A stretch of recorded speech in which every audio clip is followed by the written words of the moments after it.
سلام به همگی. این روزها یه سوالی هست که فکر کنم ذهن همه ما رو مشغول کرده.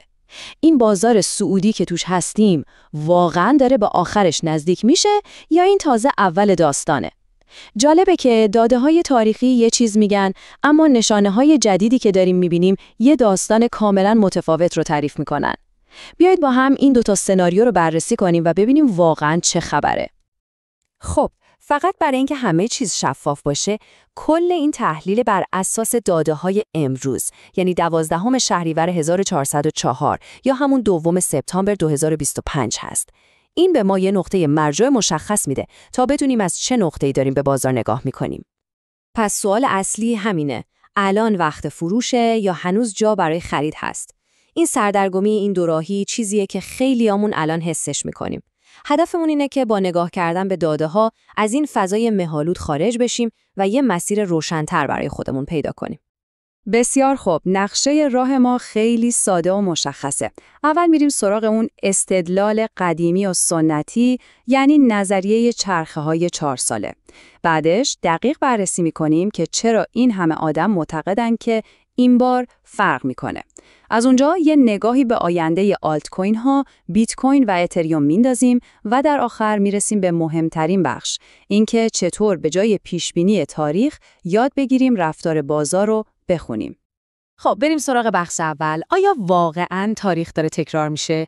این دیدگاه میگه که ساعت بازار کریپتو، یعنی هاوینگ بیت کوین، داره به ما میگه که به پایان این چرخه سعودی خیلی نزدیک شدیم. ببینید، اگه به تاریخ بیت کوین نگاه کنیم، انگار یه ساعت خیلی دقیق داره کار میکنه. هر 4 سال یه بار یه هاوینگ داریم که عرضه بیت کوین های جدید رو نصف میکنه و هر بار حدوداً 1 تا 1.5 سال بعد از هاوینگ بازار به سقف قیمتی خودش رسیده. این الگو رو توی 2013، 2017 و دوباره توی 2021 به وضوح دیدیم. این همون نظریه معروف چرخهای 4 ساله است. خب حالا نکته اصلی دقیقاً همینجاست. آخرین هاوینگ ما توی آوریل 2024 اتفاق افتاد. اگه این ساعت تاریخی بخواد دوباره درست کار کنه، این یعنی چی؟ یعنی سقف بازار باید همین چند ماه آینده، یعنی حوالی اواخر سال 2025 اتفاق بیفته. طبق این دیدگاه ما عملاً توی پرده آخر این نمایش بزرگ قرار داریم. اما یه دیدگاه دیگه هم هست که خیلی محکم و با جسارت میگه نه، این بار متفاوته. طرفدارای این نظریه معتقدن که ورود بازیگرای جدید و پولای خیلی بزرگ قوانین قدیمی این بازی رو برای همیشه به هم ریخته. تفاوت کلیدی رو ببینید. در گذشته بازار دست سرمایه‌گذارای خرد بود، یعنی با هیجان من و شما بالا پایین میرفت. اما امروز غول‌هایی مثل صندوق‌های ETF و پول‌های هوشمند و عظیم نهادی وارد بازی شدن. این یعنی یه نیروی کاملاً جدید که میتونه چرخ‌ها رو خیلی طولانی‌تر و پایدارتر از قبل بکنه. و اینجا میرسیم به یه آمار واقعاً تکون دهنده. میدونید از بین حدوداً 30 تا شاخص کلاسیک آنچین و اجتماعی که همیشه توی سقف‌های قبلی بازار مثل چراغ روشن می‌شدن، تا امروز چند تاشون فعال شدن؟ 0. بله، درست شنیدید، هیچی. این شاید قوی‌ترین مدرک باشه که ما هنوز به اون فاز هیجان شدید و جنون‌آمیز که نشانه اوج بازاره نرسیدیم. اینا فقط حرف نیستا، نشانه‌هاش رو داریم، همه جا می‌بینیم. اپلیکیشن‌های صرافی هنوز توی صدر چارت‌های دانلود نیستن. شاخص ترس و طمع هنوز به اون محدوده طمع شدید نچسبیده. مردم عادی توی گوگل دنبال کلمه بیت کوین نمی‌گردن و هنوز خبری از اون پوشش دیوانه‌وار رسانه‌ای و جنون توی شبکه‌های اجتماعی نیست. انگار تمام سیگنال‌های هیجان عمومی خاموشن. خب حالا از اینکه کی بازار به سقف میرسه یکم فاصله بگیریم، بیایید ببینیم چطوری به اونجا میرسه.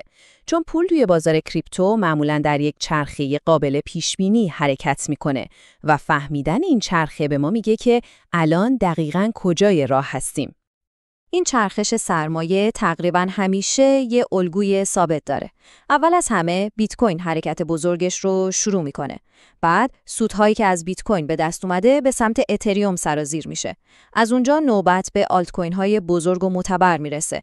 در مراحل بعدی پول به سمت پروژه‌های دیفای و زیرساختی میره و در آخر، یعنی وقتی که ریسک پذیری بازار به اوج خودش میرسه، فصل انفجار میم کوین ها شروع میشه. نکته مهم اینه که ما هنوز تمام این مراحل رو به طور کامل طی نکردیم. حالا بیایید یکم روی 2 تا موتور اصلی بازار زوم کنیم، بیت کوین و اتریوم، چون هر کدوم از اینها داستان قدرتمند خودشون رو دارن که میتونه سوخت لازم برای یه چرخه طولانی‌تر رو فراهم کنه. به این عدم تعادل وحشتناک بین عرضه و تقاضا برای بیت کوین یه نگاه بندازید. اون مقدار بیت کوینی که روزانه توسط ماینرها استخراج میشه، در مقابل حجم تقاضایی که فقط از طرف صندوق‌های ETF میاد، واقعاً ناچیزه. این یعنی ما یه نیروی خرید دائمی و خیلی قدرتمند داریم که مثل یک کف حمایتی محکم برای قیمت عمل میکنه. چیزی که توی چرخه‌های قبلی اصلاً وجود نداشت. و اما اتریوم. داستان اتریوم یه چیز دیگه است. یه جمله خیلی معروف از تام لی، استراتژیست بزرگ هست که به نظرم همه چیز رو خلاصه میکنه. اون میگه اتریوم جاییه که وال استریت و هوش مصنوعی محصولاتشون رو روی اون خواهند ساخت. این یعنی اتریوم دیگه فقط یه ارز دیجیتال نیست، بلکه داره تبدیل به زیرساخت آینده دنیای مالی و تکنولوژی میشه.